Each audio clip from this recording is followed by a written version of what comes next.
আমি Purnendu online class সকল ছাত্রছাত্রীকে জানাই সুস্বাগতম। আজকে আমি ক্লাস 7-এর কষে দেখি 1-1 গণিতের সমাধান করে দেব।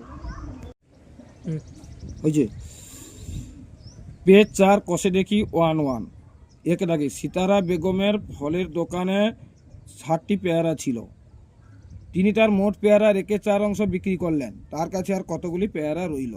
তাহলে সিতারা বেগমের ফলের দোকানে 60টি পেয়ারা ছিল, অতএব তিনি পেয়ারা বিক্রি করেছেন সমান 60 গুণিতক 1/4। তাহলে কাটাকাটি করলে কত হবে? 15। তাহলে 15টি। অতএব পেয়ারা পরে রইল সমান 60 বিযুক্ত 15 সমান 45টি। 2 নম্বর, মা আমাকে 60 টাকার 5/6 অংশ এবং দাদাকে 45 টাকার 7/9 অংশ দিয়েছেন। মা কাকে বেশি টাকা দিয়েছেন হিসাব করো। তাহলে মা আমাকে দিয়েছে সমান কত না 60 টাকার 5/6 অংশ, কাটাকাটি করলে 10, 10 5 50 টাকা।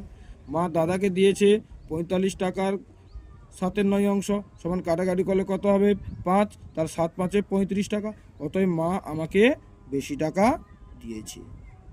গণেশবাবু 3 দিনে একটি কাজে যথাক্রমে এত এত এত অংশ শেষ করেছেন। তিনি 3 দিনে মোট কত অংশ কাজ করতে শেষ করেছেন এবং এখনও কত কাজ করতে বাকি আছে? তাহলে একটা হবে, মনে করলাম মোট কাজ 1 অংশ, অতএব তিনি 3 দিনে মোট কাজ করেছেন সমান 3 14 যুক্ত 4 7 যুক্ত 1 21 সমান কি 14 7 21 লসাগু করলে 42 হবে। তাহলে কত হবে? 14 3 42, 3 3 9, আর যে 742 6 4 24, 21 2 42 2। এবার যোগ করলে কত হয়েছে না 35/42, কাটাকাটি করলে 7 5 35, 742 সমান 5/6 অংশ। অতএব এখন কাজ বাকি আছে সমান 1 বিযুক্ত 5/6, 6 লসাগু 6 কে 6, 6 থেকে 5 বাদ দিলে 1 এর 6। 4 নম্বর, একটি বাঁশের দৈর্ঘ্যের 1 এর 3 অংশে লাল রং, 1 এর 5 অংশে সবুজ রং ও বাকি 14 মিটারে হলুদ রং দিয়েছি। বাঁশটি কত মিটার লম্বা হিসাব করি। মনে করি মোট বাঁশ 1 অংশ, অতএব বাঁশটি মোট লাল ও সবুজ রং করা হয়েছে সমান 1 এর 3 যুক্ত 1 এর 5 সমান কি 5 আর 3 লসাগু 15। তাহলে 3 5 15, 5 3 15 সমান 8 এর 15 অংশ। অতএব বাঁশটি হলুদ রং করা হয়েছে সমান 1 বিযুক্ত 8 এর 15। তাহলে 15 লসাগু 15 থেকে 8 বাদ দিলে 7 এর 15 অংশ। শর্তানুসারে 7 এর 15 অংশ সমান 14 মিটার। 1 অংশ সমান 14 গুণিতক 15 7, কাটাকাটি করলে 7 2 14, তাহলে 30 মিটার। অতএব বাঁশটি 30 মিটার লম্বা। 5 নম্বর, একটি খাতার দাম 6.50 টাকা হলে 15টি খাতার দাম কত হবে? তাহলে রাখতে হবে একটি খাতার দাম 6.50 টাকা, তাহলে 15টি খাতার দাম হবে 6.50 গুণিতক 15 টাকা সমান গুণ করলে 97.50 টাকা। একটি বাক্সে 12টি চিনির প্যাকেট আছে। প্রতিটি প্যাকেটের ওজন 2.84 কিগ্রা। বাক্স ও প্যাকেটগুলির মোট ওজন 36 কিগ্রা হলে বাক্সটির ওজন কত?